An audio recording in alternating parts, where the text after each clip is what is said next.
All right, ladies and gentlemen, I'm about to show you guys something pretty darn cool here. So I'm just gonna show it happening the first time, and then I'll explain what's going on. So here I have a save, and you'll notice that my main character is low on vitality. We're 8 out of 20 right now. Now what I'm gonna do is I'm gonna click out of the game, and I'm just gonna run this C++ program, and you'll see my character has been healed. Fully externally from the game. Uh, so what the hell just happened there? Well, let me take you through the process.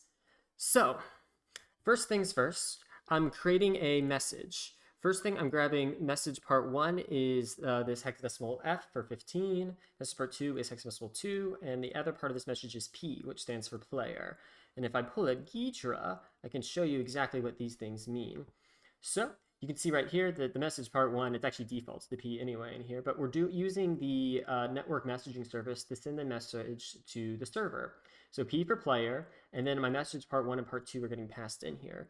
So let me hop over to handle player to server message. So handle player to server message. So the first thing it's going to do is it's going to take from the message, it's going to take the first part here in 1, and then the second part in vvar1.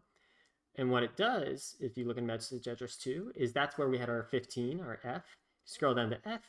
This is going to be the cheat section. And then the next part of it, which is passed into this byte here, that 2, if we see when param2 is equal to 2, it's going to get the game object, apply resurrection, apply the healing effect.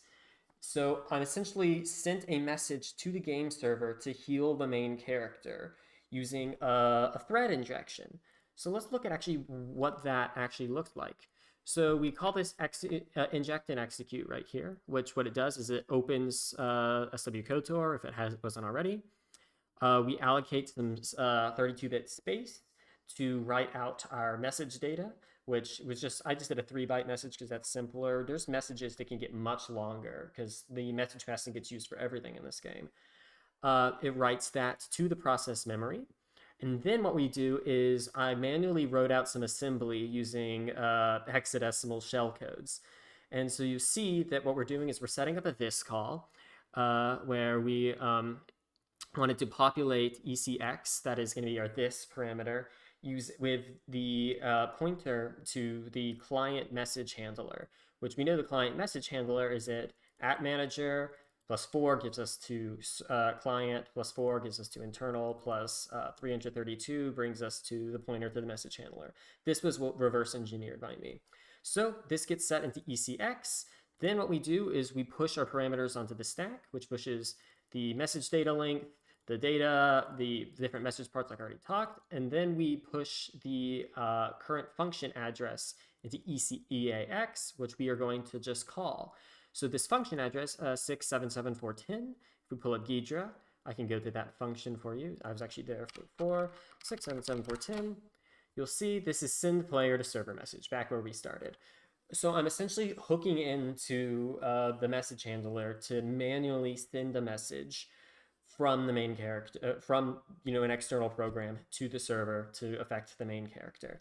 And there are literally hundreds of different messages. So the ultimate goal will be to build out some sort of UI program, which basically just will have a bunch of buttons and cheats essentially for us to do things in KotOR. So yeah, real cool stuff.